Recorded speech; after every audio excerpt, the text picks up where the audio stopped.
नमस्कार। झारखंड में इन दिनों एक बार फिर कुर्मी समाज का मुद्दा चर्चा के केंद्र में है। अपनी पहचान, अधिकार और सामाजिक सम्मान की मांग को लेकर कुर्मी समाज लगातार आवाज उठा रहा है। हाल ही में रांची में आयोजित अधिकार महारैली में हजारों की संख्या में लोग शामिल हुए और सरकार से अपनी मांगों को लेकर ठोस निर्णय लेने की मांग की। यह आंदोलन केवल एक समुदाय का प्रदर्शन नहीं, बल्कि झारखंड की सामाजिक और राजनीतिक परिस्थितियों से जुड़ा एक बड़ा मुद्दा बनता जा रहा है। राजधानी रांची में आयोजित इस अधिकार महारैली में झारखंड के कई जिलों के साथ साथ पश्चिम बंगाल, उड़ीसा और असम से भी कुर्मी समाज के लोग बड़ी संख्या में पहुंचे। सुबह से ही रैली स्थल पर लोगों की भीड़ जुटना शुरू हो गई थी। पारंपरिक पोशाक, झंडे और बैनर के साथ लोग अपनी मांगों के समर्थन में नारे लगा रहे थे। मंच से समाज के नेताओं और बुद्धिजीवियों ने कहा कि कुर्मी समाज लंबे समय से अपनी पहचान और अधिकारों के लिए संघर्ष कर रहा है। उनका कहना है कि आंदोलन किसी राजनीतिक लाभ के लिए नहीं, बल्कि समाज के सम्मान और अधिकारों की लड़ाई है। कुर्मी समाज के कई शिक्षाविद और सामाजिक कार्यकर्ताओं ने भी इस मुद्दे पर खुलकर अपनी बात रखी। समाज के बुद्धिजीवी और शोधकर्ता डॉक्टर महेश महतो का कहना है कि कुर्मी समाज का इतिहास झारखंड और पूर्वी भारत के सामाजिक ढांचे में बेहद महत्वपूर्ण रहा है। खेती, किसानी, सामाजिक संगठन और स्थानीय प्रशासनिक व्यवस्था में इस समुदाय की भूमिका ऐतिहासिक रूप से मजबूत रही है। लेकिन समय के साथ ये समाज कई अधिकारों से वंचित होता चला। वहीं सामाजिक चिंतक रमेश महतो ने कहा कि आज का आंदोलन किसी एक मांग तक सीमित नहीं है, ये समाज की पहचान और सम्मान का सवाल है। सरकार को चाहिए कि वो इस मुद्दे पर गंभीरता से विचार करे और समाधान निकाले। कई युवाओं ने भी रैली में हिस्सा लेते हुए कहा कि अब नई पीढ़ी अपने अधिकारों को लेकर जागरूक हो चुकी है और लोकतांत्रिक तरीके से अपनी आवाज उठा रही है।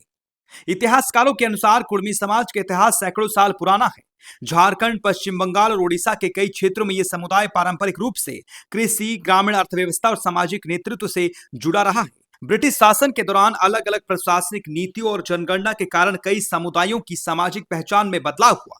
इसी दौर में कुर्मी समाज की श्रेणी को लेकर भी अलग अलग तरह के वर्गीकरण सामने आए। इतिहास के जानकार बताते हैं कि पहले कई क्षेत्रों में कुर्मी समाज को स्थानीय सामाजिक संरचना में महत्वपूर्ण स्थान प्राप्त था, लेकिन प्रशासनिक बदलावों और नीतियों के कारण समय के साथ उनकी स्थिति और पहचान को लेकर विवाद और बहस शुरू हो गई। साल 2000 में झारखंड राज्य बनने के बाद भी कुर्मी समाज की मांग कई बार उठती रही है। अलग अलग संगठनों ने समय समय पर आंदोलन, धरना और रैलियों के माध्यम से सरकार का ध्यान इस मुद्दे की ओर खींचने की कोशिश की। पिछले कुछ वर्षों में यह आंदोलन और तेज हुआ। खासकर युवाओं और सामाजिक संगठनों की सक्रियता के कारण यह मुद्दा अब राज्य की राजनीति में भी प्रमुख चर्चा का विषय बन चुका है। राजनीतिक विश्लेषकों का मानना है कि कुर्मी समाज झारखंड के कई जिलों में प्रभावशाली सामाजिक समूह के रूप में जाना जाता है।